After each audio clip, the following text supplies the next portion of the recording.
विटा police station अंतर्गत येणारा करतखेड येथील रहिवासी प्रवीण खेडकर यांच्या शेतातील 100 केव्ही निघणारे लघुदाब निघणारे 25 पोल खाली पडून वीज वितरण कंपनीने 59,400 रुपयाचे नुकसान केले।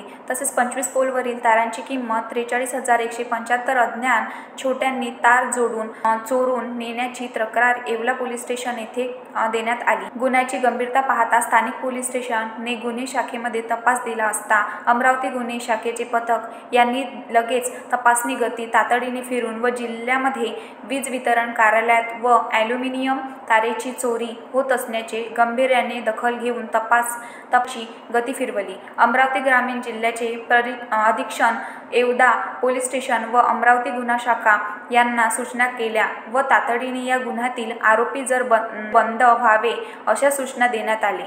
लगेच गुप्त बातमीकडून माहिती मिळताच गुन्हे शाखे पथकांनी आरोपी अटक करण्यात यश आले।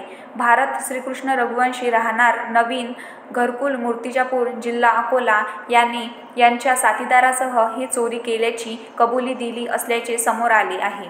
लगेच तपासणी गती फिरताना भारत श्रीकृष्ण रघुवंशी वय वर्ष 33 याला अमरावती ट्रान्सपोर्ट नगर येथील ताब्यात घेण्यात आले।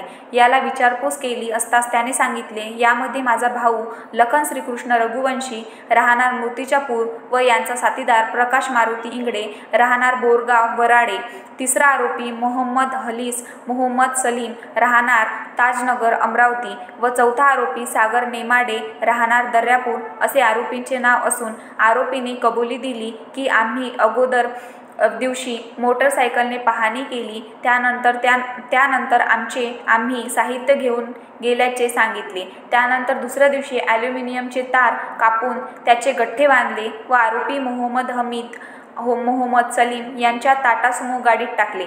यानंतर यांनी मुजद्दीन साहेब जहागीर कमाल ग्राउंडर अमरावती यांच्या गंभार दुकानात विकलेल्या सांगण्यात आले। या आरोपीला अचलपूर दर्यापूर या पोलीस स्टेशन सुद्धा गुन्हा दाखल करण्यात आला। पुढील तपासणी अमरावती अधीक्षक यांच्या मार्गदर्शनाखाली पंकज कुमावंत यांच्या मार्गदर्शनाखाली गुन्हे शाखेचे किरण वानखडे संजय राठोड त्र्यंबक राठोड सुनील महात्मे सुधीर बाबणे दिनेश कजुनिया निलेश डोंगरे यांच्या मार्गदर्शनाखाली सुरू आहे। दर्यापूर रामेश्वर माकोड।